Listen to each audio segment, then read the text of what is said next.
बच्चों, ये हमारे गणतंत्र दिवस जिसको आप 26 जनवरी कहते हैं या इस तारीख को भारत का, हमारे देश का गणतंत्र आता है, उससे पहले का शनिवार है। तो गणतंत्र दिवस 26 जनवरी है जो आने वाली है। आप उसकी तैयारी कर रहे होंगे, आप कविताएं याद कर रहे होंगे, आप राष्ट्रभक्ति के गीत याद कर रहे होंगे, आप हमारे अमर जवानों शहीदों को याद कर रहे होंगे और आप देश के बारे में कुछ ज्यादा सोच रहे होंगे। आप सोच रहे होंगे कि ये 26 जनवरी क्यों मनाया जाता है। आप सोच रहे होंगे कि 15 अगस्त का जो राष्ट्रीय त्योहार है वो क्यों मनाते हैं, इसका क्या महत्व है और इसके कारण क्या है। बच्चों, हमें अपने देश के बारे में, अपनी दुनिया के बारे में, अपने संविधान के बारे में, उसकी आजादी के बारे में, शहीदों के बारे में ज्यादा से ज्यादा जानने का हक हमको है और ज्यादा से ज्यादा हमको जानना चाहिए। जानना चाहिए कि नहीं? आपको देश के बारे में ज्यादा जानना चाहिए कि नहीं? जानना चाहिए ना? तो आवाज है कि नहीं? जानना चाहिए? हाँ, ऐसे बोलना चाहिए। ये कोई भाषण नहीं है ना? कोई प्रवचन नहीं है, ये संवाद है, बात है। आपसे हम बात कर रहे हैं। बात करना ज्यादा अच्छा होता है ना? हाँ। तो ये क्यों बनाते हैं बताइए? 26 जनवरी जो अभी आप आने वाला है, हम बनाते हैं कि नहीं? प्रभात फेरी निकालते हैं, है ना? ध्वजारोहण करते हैं, देशभक्ति के गीत गाते हैं, शहीदों को याद करते हैं। आपकी तमाम सांस्कृतिक प्रस्तुतियां होती हैं जो राष्ट्रभक्ति से ओतप्रोत होती हैं, है ना? तो मैं आपको 26 जनवरी क्यों मनाते हैं बच्चों से ये बात करते हैं, है ना? 15 अगस्त सन 1947 को हमारा देश आजाद हुआ था। 15 अगस्त 1947 को क्या हुआ था? हमारा देश आजाद हुआ था, है ना? तो हम हर साल 15 अगस्त को स्वतंत्रता दिवस मनाते हैं। क्या मनाते हैं? स्वतंत्रता माने आजादी दिवस, माने दिन, आजादी का दिन मनाते हैं। क्योंकि 15 अगस्त 1947 को हमारा देश आजाद हुआ था, है ना? उससे पहले क्या था? आजाद था क्या? नहीं था। तो क्या था? गुलाम था। किसका गुलाम था? हाँ, बहुत अच्छा, अंग्रेजों का गुलाम था। और बहुत दिनों से अंग्रेजों ने हमारे देश पर कब्जा कर रखा था। अच्छा, भारत में अंग्रेज कब आए? सबसे पहले सन 1600 में अंग्रेज एक कंपनी के रूप में आए थे भारत में, व्यापार करने आए थे। ईस्ट इंडिया कंपनी नाम की एक कंपनी उन्होंने भारत में व्यापार करने के लिए बनाई और वो कंपनी यहाँ व्यापार की परमिशन लेकर आई थी। क्या करने आई थी? व्यापार करने। आप लोग यदि आपस में बात न करके मेरी बात सुनेंगे तो बहुत अच्छा रहेगा आपको, है ना? तो व्यापार करने, बिजनेस करने के लिए ईस्ट इंडिया कंपनी हमारे देश में सबसे पहले आई थी। क्या किया उन्होंने? व्यापार किया क्या? हाँ, शुरुआत में व्यापार किया, कुछ दिन ही व्यापार किया। फिर क्या देखा उन्होंने? उन्होंने देखा इस देश में तो जाति के नाम पर, धर्म के नाम पर, रीति रिवाज के नाम पर, भाषा के नाम पर, रहन सहन के नाम पर तमाम विषयों को लेकर इस देश में तो बहुत फूट है, लोग बटे हुए हैं, है ना? यहाँ तो एकता नहीं है। क्या देखा उन्होंने? इस देश में तो एकता नहीं है। इस देश में राष्ट्रीयता की भावना उस तरह नहीं है कि हमें एक रहना है, हम एक हैं। ये बटे हुए लोग हैं।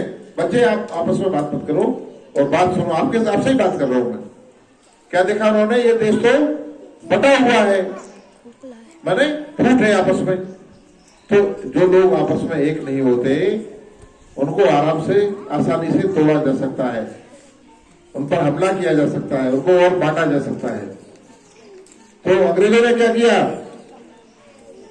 अंग्रेजों ने हमारी फूट का लाभ उठाया और एक राजा को धीरे धीरे करके उन्होंने अपनी सेना रखना शुरू कर दिया प्रोविजन देके, और कहा कि हम आपको सैनिक मदद देंगे, हमारा देश संपन्न है, अच्छे हथियार है आधुनिक, और हम आपको मदद करेंगे।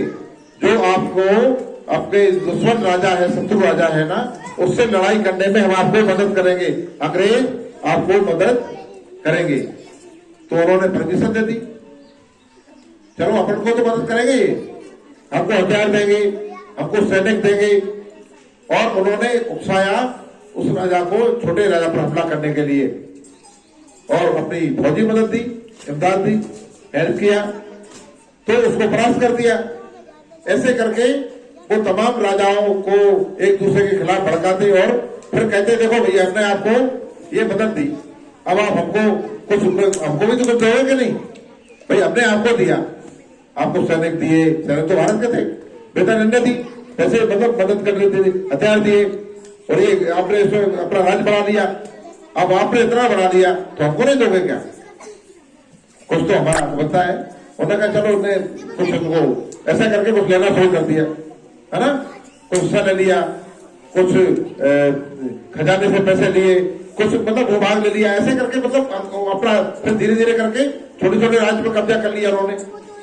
उन्हें आपने अब एक इसमें अभी हमको दे दो, है ना, तो एक छोटा सा कोई राज्य उसमें या क्षेत्र में कब्जा करा दिया उनको हमारे ही राजाओं ने, ठीक है ना। क्योंकि भारत जब गुलाम था तो उस जमाने में बहुत छोटे छोटे या बड़े राज्यों में बटा हुआ था, बहुत सारे राज्य थे, देश एक नहीं था, एक देश में बहुत सारे देश थे, ठीक है ना। तो वो एक दूसरे को लड़ाते थे और फूट डालो और राज्य करो की नीति अंग्रेजों ने अपनाई, divide and rule, divide and rule, divide and rule माने फूट डालो और शासन करो, राज्य करो।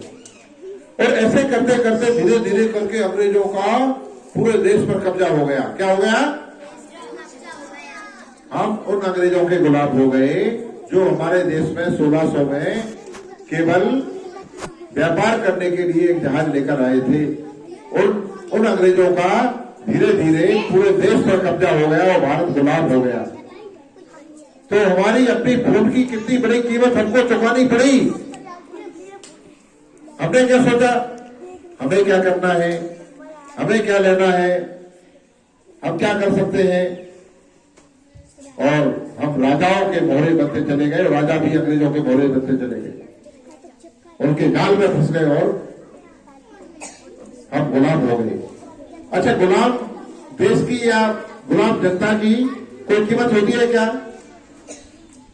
कोई कीमत नहीं होती। गुलाम देश की, गुलाम नागरिकों की, गुलाम जनता की, गुलाम व्यक्ति की कोई कीमत होती है? नहीं सर। स्वाभिमान सुरक्षित रहता है? नहीं उसके सर। कोई अधिकार होते हैं? नहीं सर। कुछ नहीं होता। उसका पतन होता है, उसका दमन होता है, उसका शोषण होता है, उस पर हमले किए जाते हैं, उसको हर तरह से बुरी से बुरी जिंदगी दी जाती है। क्यों? क्यों माने कोई और है? आजाद तो है नहीं। इसलिए आजादी दुनिया की सबसे प्यारी चीज है। समझते हो ना आजादी? अभी क्या है मिल रही है हमको? आजादी मिलेगी कि नहीं? हम खुली हवा में सांस ले रहे हैं कि नहीं? हम किसी गुलाम तो नहीं है ना? हाँ, लेकिन हम इसकी कीमत नहीं पहचानते। क्यों? क्योंकि हमको मुफ्त में मिल गई, फ्री में मिल गई। इस आजादी को प्राप्त करने के लिए, अच्छा ये बताओ, ये आजादी ऐसे ही मिल गई क्या? क्या अंग्रेज बोर होकर चले गए? बहुत दिन राज कर लिया, बहुत लूट लिया देश को, चलो अब बोर हो गए यार, अब किसी दूसरे देश को लूटेंगे, अब भारत को छोड़ दो, ऐसे चले गए क्या? या ऐसे चले गए कि भाई साहब आप चले जाओ, आपका बहुत दिन आपने राज कर लिया, और उन्होंने कहा हाँ ठीक है, आपकी बात मान के अब चले जाते हैं, ऐसे चले गए क्या? कैसे गए? इस देश को आजाद कराने के लिए बहुत बड़ी तादाद में हमारे स्वतंत्रता संग्राम सेनानियों ने, बलिदानियों ने, देशभक्तों ने, भारत माता के वीर सपूतों ने अपना बलिदान दिया, संघर्ष किया, तमाम युद्ध लड़े। 1857 में ही आपके बापरे जिले के पास में उत्तर प्रदेश लगता है ना, अशोका जिले की सीमा ललितपुर से लगी है, ललितपुर के थोड़े आगे झांसी है। झांसी की रानी ने इसी बुंदेलखंड में अंग्रेजों से लुटा लिया। सन 1857 की क्रांति की शुरुआत उन्होंने की, लेकिन उन्होंने अपना बलिदान दिया और अंग्रेजों के खिलाफ एक बड़ी ज्वाला को जगाया, लड़ाई को लड़ा। वो अलग बात है कि किन्हीं कारणों से देश में एक साथ पूरा देश अंग्रेजों के खिलाफ खड़ा नहीं हो पाया, अलग अलग टुकड़ों में लड़ाई लड़ी गई, तो कोई एक नेता नहीं हो पाया और बहुत सारे कारण रहे, हमारी भूख रही और हम एक नहीं हो पाए। तो वो 1857 का जो आजादी का जो संग्राम था, स्वतंत्रता संग्राम, प्रथम स्वतंत्रता संग्राम, वो असफल रहा। और इसके बाद से लगातार गांधी जी आए और अंग्रेजों के विरोध में उन्होंने आंदोलन किया और भगत सिंह, चंद्रशेखर आजाद, सुभाष चंद्र बोस, अशफाकुल्लाह खां और तमाम क्रांतिकारियों ने लीडरशिप दी और नेताजी सुभाष चंद्र बोस ने तो आजाद फौज बनाई, एक बड़ी फौज है ना, तमाम देशों का मदद दी और एक बड़ी फौज तैयार की, हथियार दिए और जगह जगह लोगों से अपना उनसे कहा कि आप तो मुझे खून दो, मैं तुम्हें आजादी दूंगा। देशभक्तों को खड़ा किया और वो लड़े। आप लोग सुनेंगे तो आपको काम आएगा, है ना। तो इस तरह से देश की आजादी के लिए एक बहुत बड़ी कीमत चुकानी पड़ी। किसको? हमारे शहीदों को कुर्बानियां दी जाती। फांसी के फंदे पर चले गए भगत सिंह, भूल गए, सुखदेव, राजगुरु तीनों एक साथ हंसकर भूल गया, फांसी पर भगत सिंह पछताना था। नौजवान था वह पंजाबी, गजब शेर के दिल वाला था। तो ये ऐसे तमाम हमारे क्रांतिकारी, तमाम शहीद, उन्होंने अपनी जान की कुर्बानी देकर भी देश को आजाद कराया। तो उस आजादी की कीमत हमको समझना चाहिए। तो ये अब हाल ही में आपको 26 जनवरी का दिन आ रहा है, तो ये आजादी की बात हमने की। हमें एक रहना चाहिए जिससे हम देखो, हमको जाति, धर्म, भाषा, लिंग, क्षेत्र और रीति रिवाज किसी भी आधार पर बंटना नहीं चाहिए, टूटना नहीं चाहिए, फूटना नहीं चाहिए। हमको एक होना चाहिए। हम सब एक हैं, भारतीय हैं और भारतीय होना ही हमारा धर्म है। ठीक है, ये जरूरी है। ये संदेश हम आजादी की लड़ाई से या 15 अगस्त के दिन से या 26 जनवरी के दिन या कभी भी किसी से भी हम ये हमको मैसेज, ये संदेश ग्रहण करना चाहिए, ये सीख हमको लेना चाहिए। एक होना चाहिए, बंटना नहीं चाहिए। एक होकर अपनी, अब हम आजाद है तो अपने अधिकारों को नहीं लेना चाहिए। आपके जो संवैधानिक अधिकार है ना, अधिकार है कि नहीं है? जैसे एक मुद्दा मुझे याद आ रहा है कि पुरानी पेंशन वाला कर्मचारियों को पता है, वो दरअसल एक पेंशन मिलती है कर्मचारियों को, है ना, एनपीएस इसको कहते हैं, न्यू पेंशन स्कीम अभी सरकार ने शुरू की है 2005 के बाद से। तो वो जो है ऐसी खतरनाक है कि उसमें ओल्ड पेंशन स्कीम ओपीएस को खत्म कर दिया है।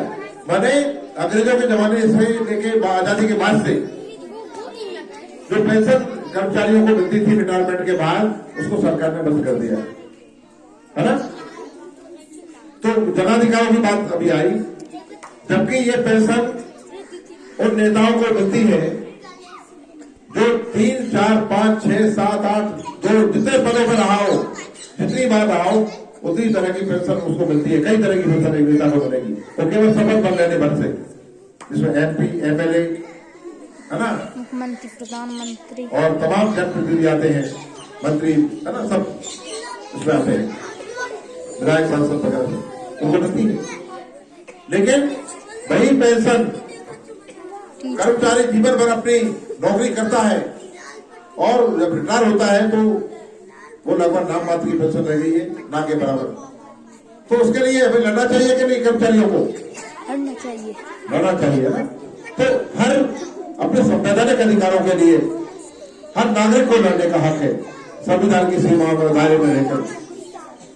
ठीक है, तो इसी तरह से हमारा संविधान का दिवस है 26 जनवरी। संविधान सभा ने संविधान पारित कर दिया था और 26 जनवरी सन 1950 से इसको लागू भारत में किया गया। इसलिए 26 जनवरी 1950 से लेकर अब तक लगातार हमेशा 26 जनवरी को एक राष्ट्रीय त्योहार पर्व के रूप में मनाया जाता रहेगा। ठीक है, अब आप समझ गए 26 जनवरी क्यों मनाते हैं? आप समझ गए 15 अगस्त क्यों मनाते हैं? बहुत बहुत धन्यवाद। जय हिंद।